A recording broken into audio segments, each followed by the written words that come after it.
Hi, everyone. Welcome to the Second Half Chronicles podcast. I'm your host, Carrie Olson.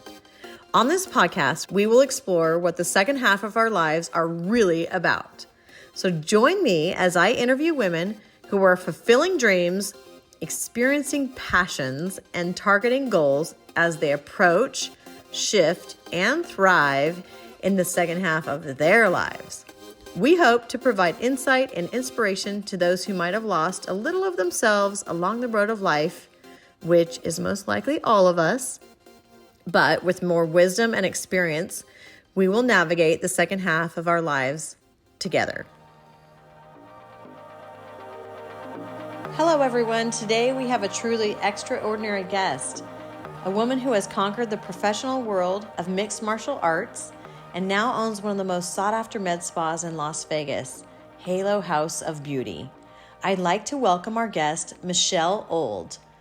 Join us as we sit down and unpack Michelle's life journey to this point and discover her intentions and dreams as she moves into her second half.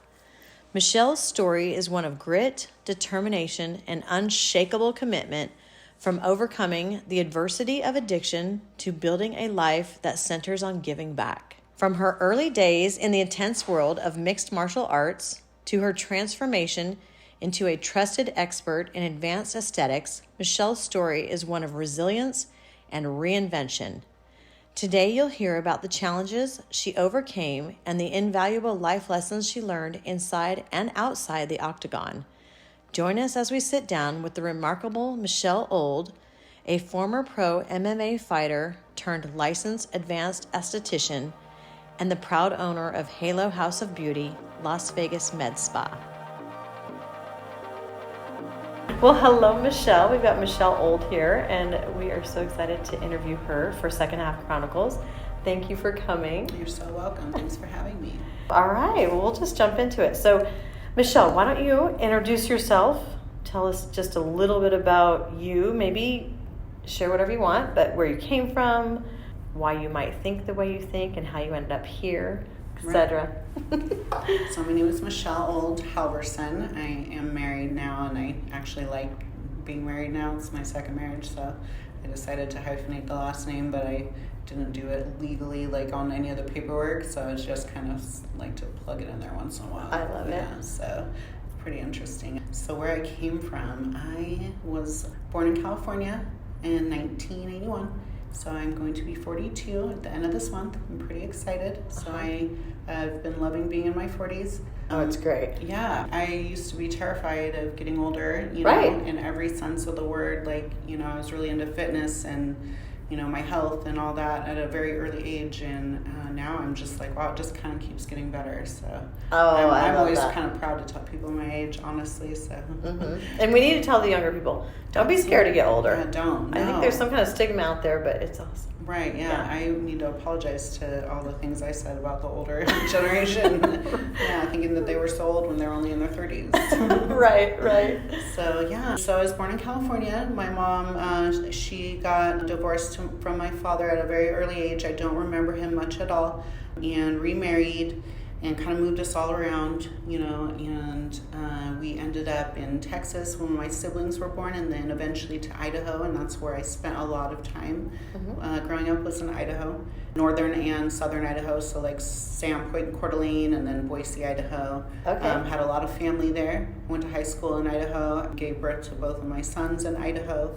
But I quickly left. As soon as I, left my son's dad, I knew I just didn't want to be there any longer than I had to. I never even thought I was going to have kids, honestly. So I moved back to California as soon as I had the chance. So I raised the boys there, in Sacramento for about 4 years, Southern California for 6 years. And that was while I was pursuing actually being a professional athlete. So, I had a very tumultuous upbringing in it. My parents were in the throes of addiction from a very early age, and that's what I grew up around. Okay. So I had a lot of aggression, a lot of pent up, and I was always wanting to be in sports, never got to be in sports because there was just no stability at home. That wasn't a priority at all, nor was there any money for it. I don't know if you're familiar with crystal meth, but it eats you away at you in every aspect of your life very quickly. And so once I knew my mom, my family, you know, it was really tough watching, you know, because I was old enough to know what was going on. My sister was only a year younger than me and never had an idea, you know, but she never had any clue until my mom actually got sober. She never knew. And I didn't know that until like last week. My sister never knew that.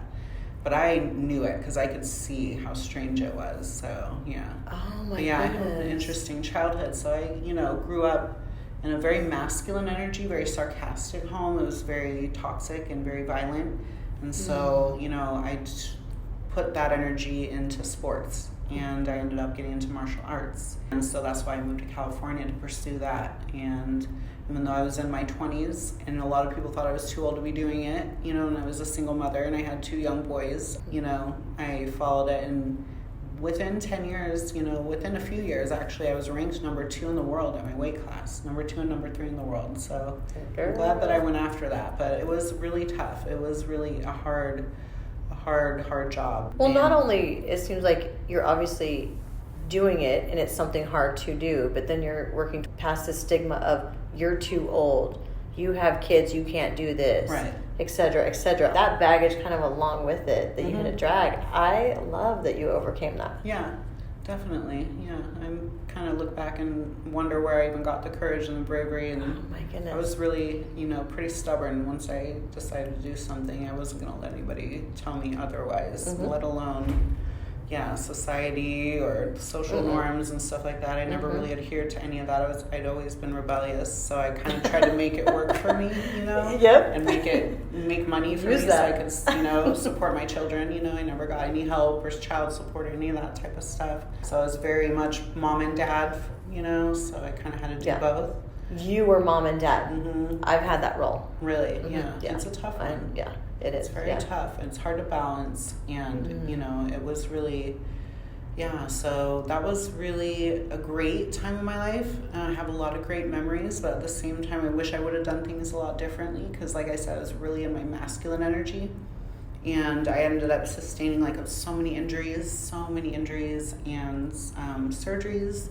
And it drains your bank account, and they just pump you full of steroids and painkillers. And then I got on painkillers for 6 years.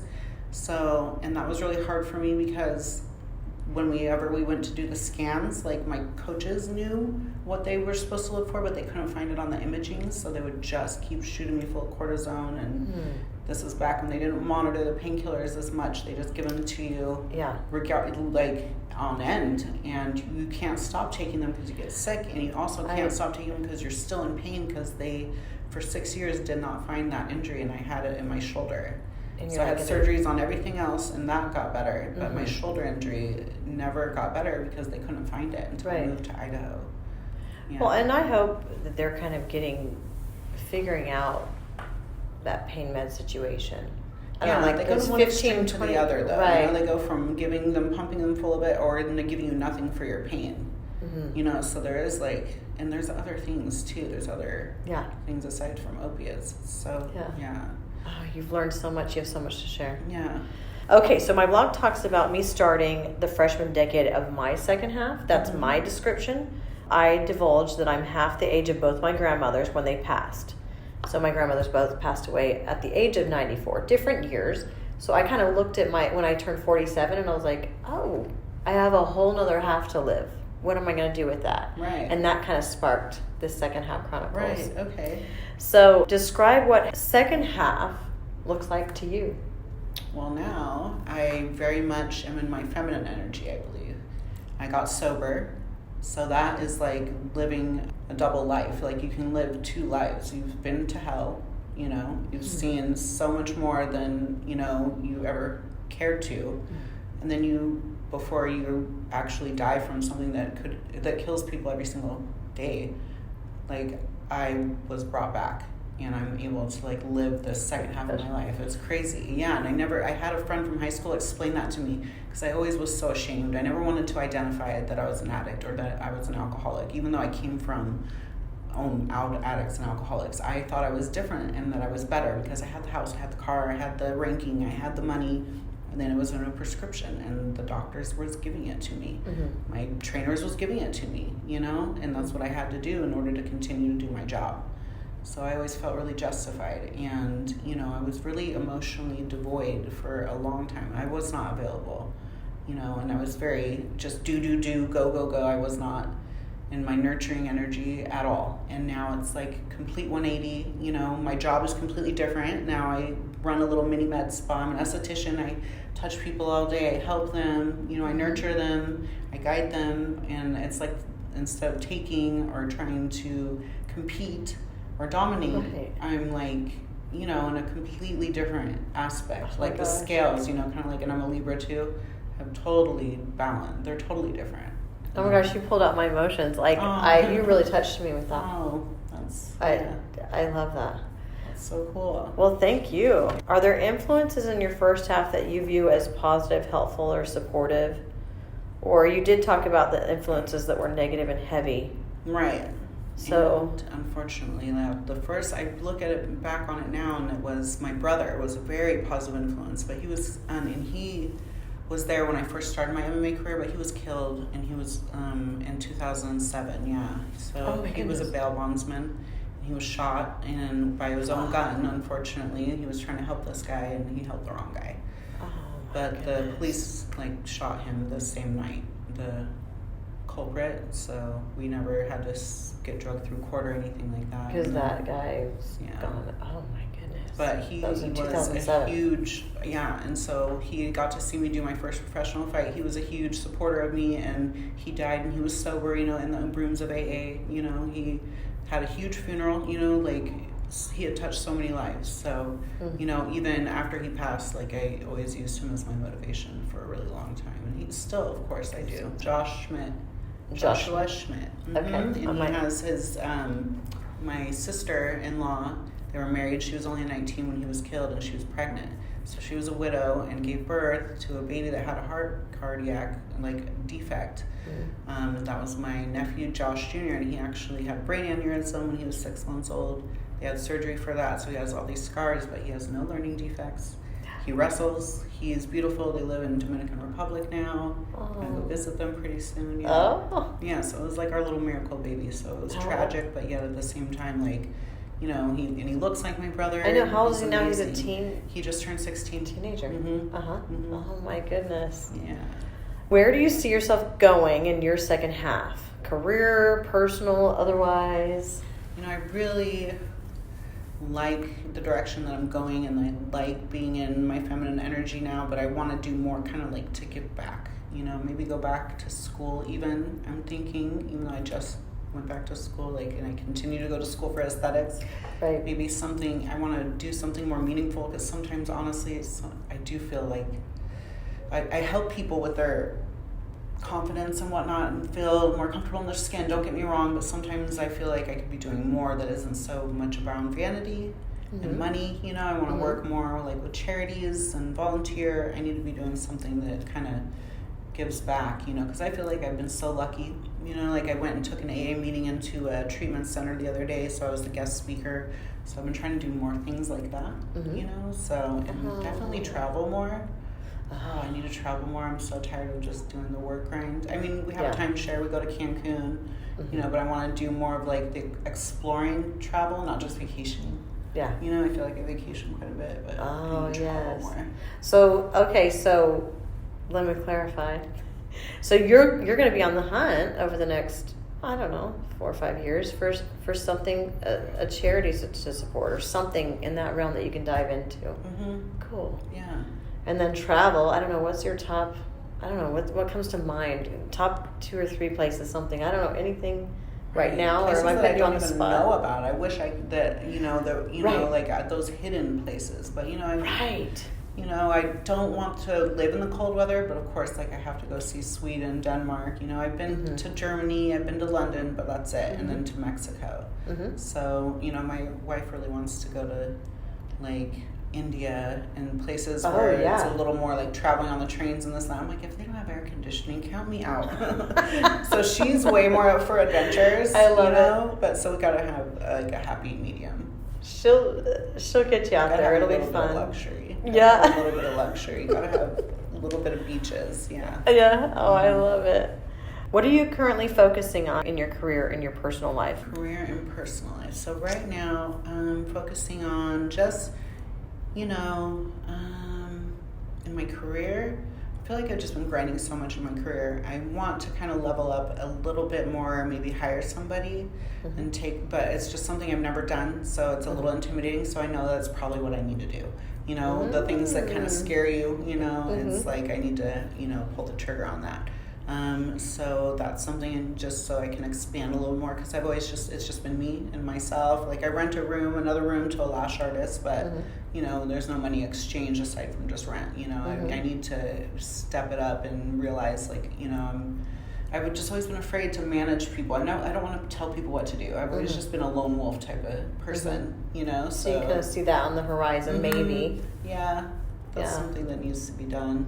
And then personal, I started kickboxing class again, and I haven't been training for like 8 years after I retired and after my last surgery. So I just started doing a kickboxing class. And You're probably killing it. No. What do you mean just starting? And I'm like, don't tell anybody that I used to do this. Like, for real. Because I was more of a grappler anyways and a wrestler. So I didn't want to do just like, I don't want them having expectations and like, everybody look at Michelle. And that was the first thing they did. I was so upset. I was so embarrassed. But I bet you're amazing. No, I mean, those girls really put it to me. You'd be like really impressed. Like some of these soccer moms. Yeah. And then even one lady, you can tell she has arthritic knees, but she's just in there putting in work. Yeah, I worked out with my mom and the community group in her small town. I would say the average age is probably 70. And they ain't no joke. Right. Yeah, you cannot. With that, I was like, I walked out of there like dying. I was like, oh my gosh. They do it every day. Right. And I'm just visiting. I'm on vacation visiting my mom. How cool is that? Yeah. Yeah, but so if we just keep going. Yeah, we got to keep doing it. We can't just let our bodies, like, I kind of for a while thought, all I've done is work out my whole entire life. Like, I'm so over it, and I was tired of the injuries, and, I was always scared of going lifting again, and what if I hurt myself again, and then the painkillers come up again, and that was something that I would trigger me, so I tried to step back, and now I'm like, okay, I need to find a happy medium, and still set a good example, and everybody around me, because my mother-in-law lives with me, she's diabetic, I'm always preaching to her how she needs to move more, so I need to be doing the same thing, something. You look awesome. Because walking is one thing. I've always walked my dogs, but I mean, I need to do something to get my heart rate up too if I'm wanting to live as long as I'm wanting to live. Yeah, do all the things. There was a time in my life I didn't think I wanted to live for very long, and now it's like I'm really liking. I look forward to holidays. I look forward to seeing my family. I look forward to things. I like getting up. I get up super early in the morning. I can sleep at night now. Yeah, it's pretty good. There it goes. You got my emotions again. I love this because you do go through those ebbs and flows of wanting to be here and not wanting to be here. But but this sounds like you're just on this trajectory. Yeah, I mean, it's amazing. I've been through some pretty hellacious things in my life, so now it's like when it's good, even if it's not perfect, I try to stay grateful, and then I just continue to look for more to be grateful for, and I find it. Yeah.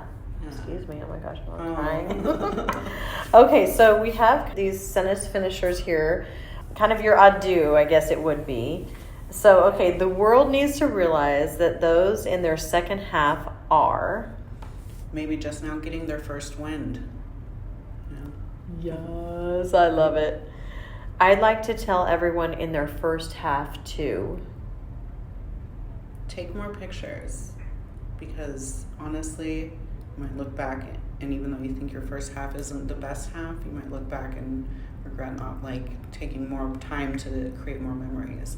I wish I would have taken more pictures of my boys with a better camera. I had such a crappy phone camera. So many of their pictures, and going through the memories, I'm like, man, I wish I would have had better, more professional photography. That's actually really good advice. Yeah.